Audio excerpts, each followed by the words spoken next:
Staying with us on TVC Breakfast. It's the 16 days of activism against gender-based violence. Well, this period is ongoing. It's an international campaign that takes place annually from November the 25th to December 10. These dates were carefully selected to coincide with significant global milestones. The first day of the 16 days, which is November the 25th, that marks the International Day for the Elimination of Violence Against Women. And then the 16 days ends on December 10th, which is Human Rights Day. This ongoing campaign aims to bring awareness against gender-based violence, as well as promoting advocacy and support survivors of violence.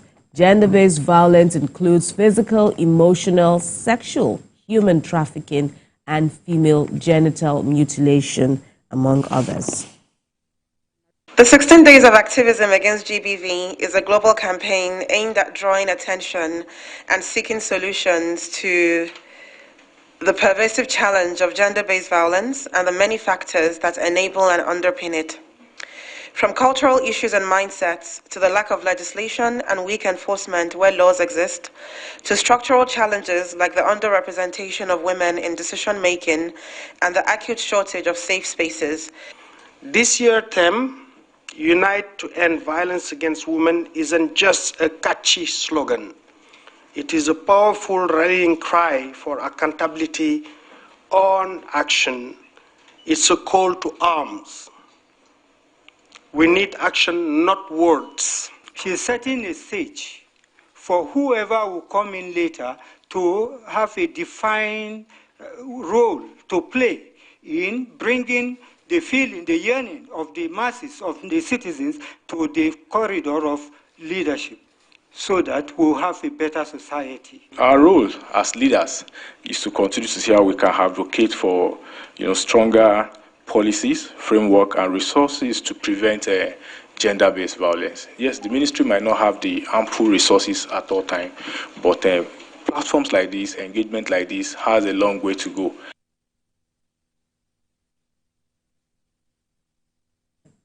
Right, thanks a lot for staying with us. So, those were some insights regarding the ongoing 16 days of activism against gender-based violence, and Nigeria is not left out in the campaign.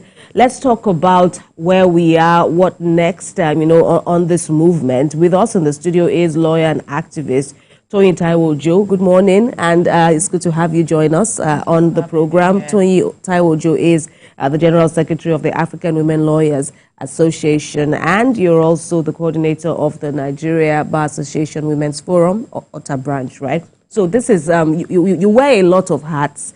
You're a lawyer, you're also an activist, and I know you're quite familiar with this, this program, this theme, the theme of the 16 Days Activism.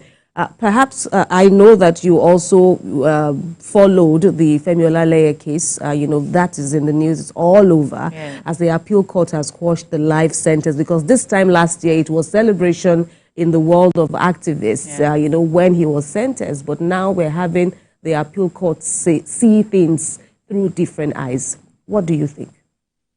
Well, I will say this was a devastating blow on the entire civil society space, because this is not what we're expecting. We know that for a fact this man has done this crime, especially with the testimony of the victim, the testimony of his wife, and even his own self-confessional statement made at the police station with his lawyer affixing his seal. So these are not things that were, it's not something that was fabricated or something that somebody made up. But I will, with all humility and due respect to the Court of Appeal, the justices at the Court of Appeal, I will say that I think there was the erred in law in arriving at that decision. But I would not know, because I wasn't part of the team. So I wouldn't know what made them arrive at that decision. So, but it's something that I would also want to look at, at a later date and really examine what really happened at the Court of Appeal. Because when we were at the trial court, where I was holding watching brief for the CSOs and the nominal complainants, I knew that the facts that were laid before the trial court was not something that could be jettisoned. So, in regard to your question, it was a blow. But we still have a leeway. There's the Supreme Court. I don't want to believe that maybe the Lagos State government, or maybe when we discuss with ourselves, we may get a fiat to try and see if we could go to the Supreme Court. Window, just a moment, the window for the Supreme Court is still open. Yes, very open. A lot of people have argued when that particular story broke, that was it given adequate fair hearing on this particular matter, because the judge will also look at the technicalities of the matter, yes, including the evidence. Yes. So what do you make of this? Well, what is fair hearing? He was given his day in court. He was legally represented by his counsel, and he was never hushed when he tried to speak in court. So, what is now the fair hearing that is alleged that he didn't have? I do not think that should be an issue or should be come to question at all. What I should think is that I want to believe that it was based on technicalities that the appeal court arrived at that decision it arrived. Like I said, I have not read the judgment, so I do not know the basis at which the judgment was reached. So, all right. Well, okay. So, like we all know, there is still the Supreme Court option, and even though there has been no response yet, the state government said it is still, studying its options, and so will react at the appropriate time. But it is rather significant that a case this big is happening at this time, an ongoing global campaign. And if you look at the nuggets of the campaign, strengthening legal frameworks also fall as, the priorities, the key priorities, on all of that. So what do you think that we can do now? Because I know that in cases as this that we just talked about, the issue of age of the survivors, have come into prominence. How do you establish that this person? How do you establish consent? How do you establish age of the survivors? Especially when the cases are not reported when they happen. That always appears to be a stall when you look at, the legal dimensions of proving sexual offenses in court. So what are your thoughts in strengthening these frameworks to ensure that more victims, more survivors, get justice in court? Well, there's laid down procedures for determining age in such cases. Of course, mere appearance will not necessarily give you the age of a survivor. But we know through birth certificates we can get. We also know through testimonies of people who ought to know the age of a survivor that we can actually get the age of a survivor, that the parents, the relatives, and maybe the nurses or midwives who were there at the survivor's birth. These are ways we establish age. But moving away from that, I have always said that law, for me, is a tool for social reengineering. And when this same law, which is supposed, to use, is supposed to be used in protecting survivors, becomes something that actually undermines our struggle, then it creates a huge concern.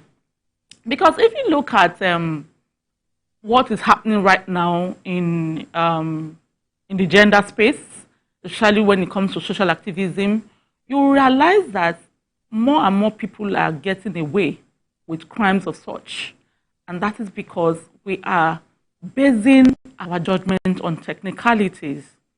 And I don't want to believe that because there's a Supreme Court judgment that has said, move away from technicalities and more into substantive justice.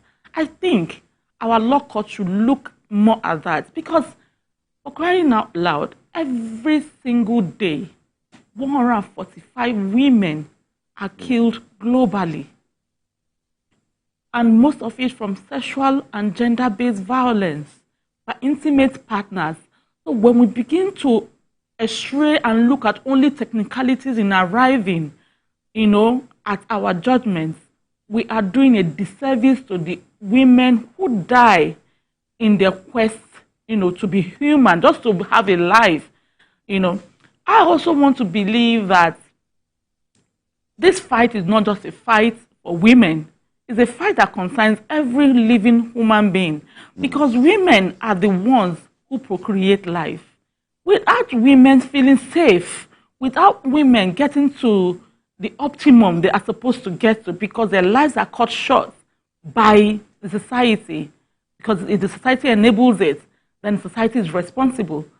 We will be at the brink of extinction. Okay, let me quickly come in now. The data is alarming when you see 1 out of 3 women experience physical violence. Before the age of 18. Before the age of 18. At what point do you advocate that such people should speak out? Because we see a lot of people dying in silence. Yes. I am a survivor. Okay. Yes. And I will tell you that there is no age that a survivor can speak out. Because it's not just, you see, when such crimes are done, it's not just a physical affair. It also has to do with the psychology. And sometimes people need time to process.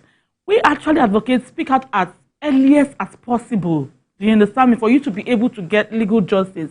But you cannot determine when people can speak about this crime. And that is why I am happy that most crimes do not have, in fact, crimes do not have statute limitation. They are not statute barred, because the law even understands that people can speak out at any time and they can get justice at any time.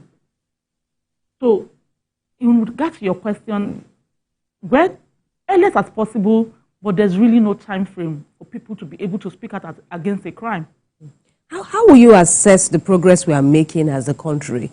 I know here in Lagos, the buzz is there, at least from where I stand, but I know you have insider perspectives to where it is. But in terms of, and you've spoken about your own struggles. I know, you've spoken about this at one point or the other. So, and you are here, you are a lawyer, you are versed, you are exposed, yet it doesn't appear to exonerate even, enlightened women.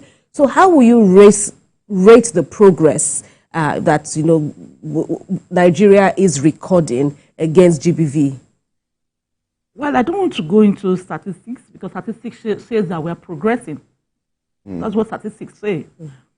But I'm in the field. I do rescue a lot. And I wonder, where do they get these statistics? But I think that the more we are, it's not a football battle anyway, but the more we are fighting, it seems the more the society wants to gag us. It seems the more the society feels threatened by us trying to emancipate women, by us trying to make sure that women have a right to life. But the reporting mechanisms are working. Are we getting there in that regard? Well, I will say that apart from Lagos states, most other states are very far behind in reporting. So, yeah, the reporting mechanisms yes, are there, but people are not making use, especially states, like I said, political willpower, to implement these policies are not there. So I think, are we progressing? I would say no. That is from experiential knowledge. I work in the field. I do rescues. I go to homes. I go to communities. And it's sad. Very, very sad. It's very sad. And let me narrow it down to the matrimonial home now. What are those early signs you should see from a man who you think can be violent at home? Because these issues don't just happen. There are those early signs that you see in your relationship. But that person watching you at the moment, what do you have to tell them? Well, I will say that there's no template for this, but there is there are general signs we look out for. You know, when you begin to walk around eggshells around your spouse or your partner, when you live in fear, your partner is coming home and you are afraid. When your partner is so short-tempered and goes into rage, when your partner is very controlling, these are signs that show you that these are possible red flags for potential abusers. And what do you do, for anyone who may be watching now as we wrap this up, in terms of reporting, because it also appears that, the police station nearest to you might just be, that first responders. From you being an active player on the field, what's your advice to women, girls, boys who are undergoing one form of abuse or the other? Well, I would say that, yes, the police should be your first point, in reporting. But where you do not have that assurance or the confidence, look for an NGO, especially those who are in that field, and report. Because I know that most of us are doing this from an empathic place. So we take these cases seriously, even more, unfortunately, than the security agencies. But you work with them. Yes, we are the ones who push them most times, to do what is necessary to get justice for survivors. All right. That would be a great place to rest our conversation. Of course, the discussion continues online, offline, and across various platforms where I know that you and all the other activists engage on. Tony Taiwo Ojo, thanks a lot. Thank you. And thank you so much. We wish you well. All right.